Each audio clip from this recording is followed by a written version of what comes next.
Before I even get into the content of this presentation, I need to let you all know where I'm at today. A couple of days ago, one of my kittens passed away, and I was absolutely devastated.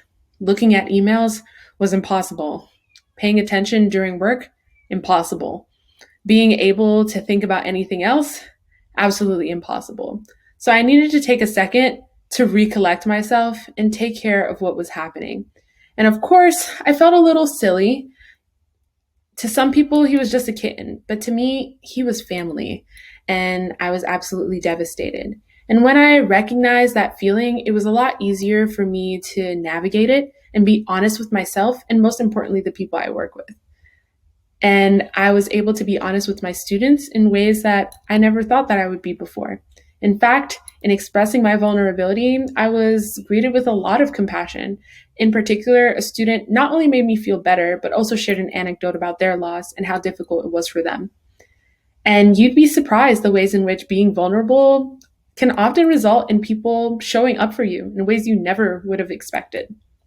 So, why exactly should we be talking about vulnerability and compassion today? Well, that's because students are struggling. In particular, students have expressed exacerbated mental illness, anxiety, depression, and inability to focus, feeling isolated, and stress upon stress upon stress since COVID has changed the scope of our lives. In fact, even though we love to say that the kids are going to be okay, right now they are not fine. This is not just a phenomenon in the United States. Although we can start here and see that about 75% of students surveyed experience stress or anxiety, or 1 in 4 young people have seen an increase in depression since the COVID lockdown, it also goes elsewhere. For example, in Spain and Italy, parents reported, particularly 85.7% of parents reported, a significant change in behavior in their children. If we go to Bangladesh, for example, 57% of those parents reported mild to severe depression seen in their children. And if you look at China, we have seen depression and anxiety both on their own and together at extremely high rates. And this isn't just people dealing with emotions, although that's completely valid too. It also has devastating consequences. For example, coming back to statistics in the United States, 25% of high schoolers knew of a suicidal peer who specifically became suicidal post-COVID shutdown. Additionally, 5% were willing to admit that they attempted suicide during this time. We can only think about the people who weren't surveyed and how much bigger this number probably is. And not only are students struggling, but they're also struggling to reach out. 2/3 of students in schools that do offer school counseling never sought school counseling before. And even if it existed, 24% are extremely uncomfortable reaching out. And that's because students are often afraid of being vulnerable. They don't want to reach out and show how fragile they really are. But even so, we as teachers want to be there for you. We want to help you laugh. We want to help you think about something other than the stress that's coming, even if sometimes we might stress you out with work. But even though teachers have those intentions, we're not perfect either, and often we're struggling too.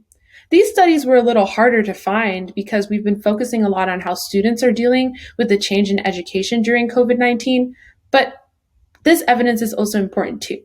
Teachers are struggling from sleep deprivation, headaches, nervousness and irritability, a delay in commencing of tasks, and feelings of suffocation even after doing nothing but sitting and doing lesson planning.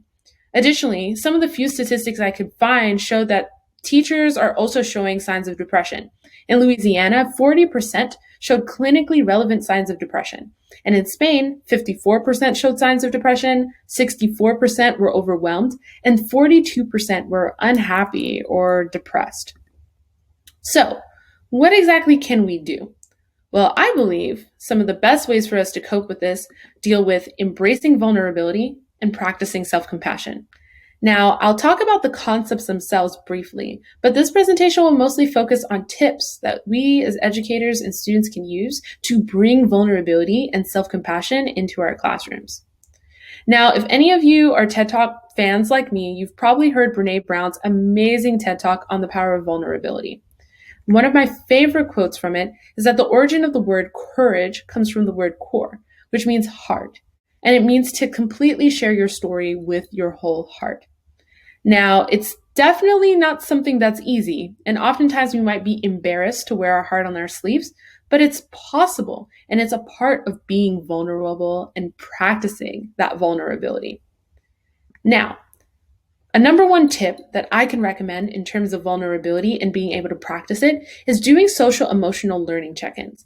Now, if you're unfamiliar with social emotional learning or pear decks, which I have included in the slide here, pear decks are interactive slides that allow for you to take Google Slides and allow for students to answer asynchronously or synchronously. Pear Deck has provided social emotional learning templates that allow for us to check in on students. So teachers, it's okay for us to make this an assignment. It's fine for our students to be forced to check in on themselves because oftentimes they don't want to. In fact, sometimes we don't want to. And students, take these check-ins seriously. Don't think of them as just another attendance check for you, but think about them as a way to put words to the thoughts and feelings that you're feeling. Oftentimes, we feel overwhelmed because instead of putting words to how we feel, we allow for them to build up within us. So when we put words to paper, or in this case, to template, it allows for us to be able to express ourselves and practice that vulnerability in a space that preserves your anonymity because only your teacher has access while allowing for you to reach out to others. And that brings us to another tip. It's okay for us to share in uncertainty. As teachers, we want to be the rock. We don't want to show when things are uncertain. And that's totally fine because it offers some security. However, not everything is certain, and we need to be honest about that. If we need an extra day to be able to grade papers, that's okay. If we need an extra day to take care of ourselves because we've been in front of Zoom for too long, that's fine. And students, you should feel comfortable sharing that uncertainty too. I know a lot of you are probably preparing for college essays. You want to take your SAT and it keeps getting canceled. Everything seems like it's up in the air. And I know it's scary and I know it's devastating, but it doesn't define who you are and you're going to be okay. Share in your uncertainty, share those insecurities with your peers, share them with your teachers, and see how that community can often make you feel a lot better, even for a moment. And additionally, sharing that uncertainty is important because the only way for us to navigate uncertainty is if we can pinpoint it so we can plan accordingly and get things together. Now on to the next tip. Make sure that you are willing. Oftentimes we want to be stuck in routine. We love routine because it helps keep us accountable, and that's amazing too. But we need to remember that structure needs to be malleable and not ironclad. Teachers, build flexibility into your lesson plans. I know that it's really difficult for us to change the way that we've been teaching, but it's important for us to be willing to have another step for us to use in case things go wrong. And during a pandemic, things can go wrong in ways that we never expect. So be willing to change and be willing to take the moment to pause and recollect. Likewise, students, apply that to yourself. Be willing to make mistakes. Be willing to not be the student that you were last year. Why? Because there's nothing that's normal about this year. It's okay for you to be a little different. Instead of shaming yourself and feeling lazy or not really feeling like you can do the work, recognize where you are and find action items that allow for you to be the best student you can be this year under these circumstances. Additionally, don't be afraid to ask for help. Oftentimes when people are ashamed, they either bottle it up inside or they wait until the last minute and kind of explode. That goes for both teachers and students. Teachers, we should tap in. We need to connect with each other and share ideas that have worked, ideas that don't work, grievances that we had, and things that overall make us feel hopeless during this time. Because when we ask for help, we will often receive it and we can also find hope. Likewise, students, don't be afraid to ask for that extension ahead of time. Don't be afraid to reach out to your peers and don't be afraid to reach out to teachers. We might not have the answer for you, but we can surely put the right foot forward to help you find what you are looking for. And that's really what asking for help is about. Not that everyone can guarantee an answer for you, but that you know that there's a community who will help you through it and help you find those answers as well. And finally, express the good. The ironic thing about vulnerability is we feel ashamed about the bad things, but sometimes we also feel embarrassed to be mushy and share the good things. Teachers, it's okay for you to say, I missed you all. I'm so glad you're in Zoom today. Or I miss having you in class, but I'm glad that you're safe. Likewise, students, turn on your cameras and smile at your teacher. Or say, I really liked that essay that you showed us in class or lesson that you gave us, Mr. So-and-so. Express the good, because that allows for you to not only feel good about what's going on in your day, but it also allows for you to make someone else's day. And that is really about putting yourself out there and not only being vulnerable in terms of the things that make you sad, but vulnerable in terms of the things that make you happy.